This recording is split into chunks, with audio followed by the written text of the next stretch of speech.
આ વાત બધી સમજવી જરૂરી જ નહીં. તો આપણી પોતાની વાત છે, પોતાના માટે છે, બીજા માટે છે. હવે આપણી વાતથી જ આપણે અજાણ છીએ. એટલે સંતોએ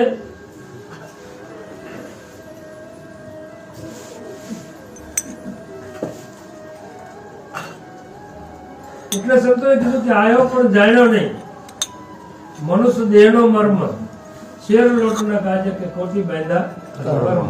તો આપણે મનુષ્ય છીએ કે નહીં? મનુષ્ય દેહનો મર્મ શું કહેવાય કહો તો? પછી સ્ત્રી હોય કે પુરુષ હોય, બરોબર?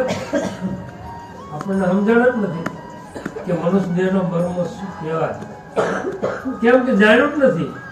આનું વિચાર્યું કોઈ બીજાનું વિચાર્યું પણ આનું નથી વિચાર્યું, પોતાનું.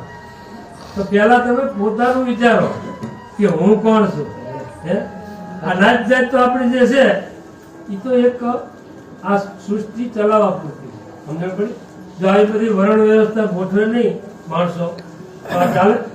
એટલે આપણને એકને લુહારી કામ આપ્યું, એકને ઉતારી કામ આપ્યું, એકને કહેવા મતલબ ખેતીનું કામ આપ્યું, એકને સાથે રક્ષણ કરવાનું કામ આપ્યું, એકને સાથે કર્મકાંડ કરવાનું કામ આપ્યું.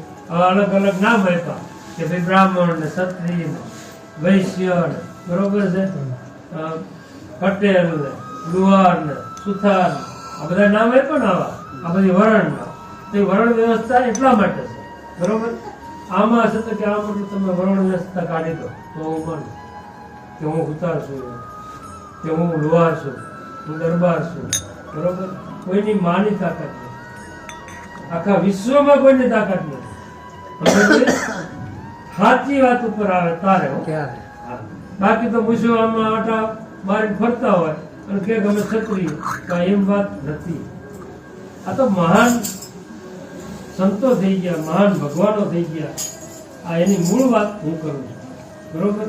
કે આ સૃષ્ટિ ઉપર જે અવતરણ થઈ થઈને આવ્યા અને આ લોકોને જગાડ્યા અને આ સત્યની વાત કરી ગયા, એની આ વાત, બરોબર છે. તો જયારે ભગવાને થોડો ભેદ પડતો જ એટલે મગજમાં આવે કે આપણે જયારે પરમાત્માએ આ સૃષ્ટિને ઉત્પન્ન કરી 84 લાખમાં આ મનુષ્ય અવતાર ભેગો આવી ગયો. એટલે મનુષ્ય અવતાર સંતોએ મહાન કીધો, ભગવાને મહાન કીધો, બરોબર? તો મહાન કેમ કીધો કે અહીંયા આવી અને એને કંઈક ઉત્તમ કાર્ય કર્યા હોય એના માટે મહાન, બરોબર? બાકી જતો નતું તારું મારું કરી અને જતા રહે એના માટે નથી. એવાનો પતોય નથી. રાવણ જેવા હતા તો જતા રહે, કઈ સદપતો અત્યારે નથી. પણ જે સનાતન ધર્મ માટે કંઈક કરીને ગયા છે ને એના વગર લખાય નામ છે, વગર લખાય. આપણે એક દાખલો તમે લઈ કે સવા ભગતને હજી 65 વર્ષ થયા, શરીર છૂટ્યા, બરોબર? હવે ઈ પીપળી જે રહ્યું એ જતનું પીપળી કહેવાતું. જતવાડ આખી ડિસ્ટ્રિક્ટ કહેવાય, એમાં જતનું પીપળી કહેવાય. એ પીપળીનું નામ જતનું પીપળી હતું, બરોબર? હવે અહીંયા સવારામ બાપાએ તો તે બોર્ડ માર્યું નથી, બરોબર? પણ અત્યારે તમે 50 કહું વાગું છેટે જઈને કોઈને પૂછો ને, બરોબર, કે પીપળી કોનું, કે સવા ભગતનું. આમ કેમ મળશે? જો તો આ કમાણી કરવાની છે આપણે, બરોબર? અહીં આયા છીએ તો નકરું ખાવા પીવાનું પેટ ભરવા માટે નહીં, કંઈક કરો પરમાર્થ માટે. હે આપણે પોતપોતાના માટે તો બધા કરી જ ગયા છે, પણ કરવું જ પડે, એમાં છૂટકોટ નથી, બરોબર? પણ પરમાર્થ અર્થે તમે કંઈક જીવન જીવતા શીખો ત્યારે તમારો 5 ગૌએ 25 ગૌએ મહિમા અને અગરબત્તીની જેમ તમારી બરોબર છે.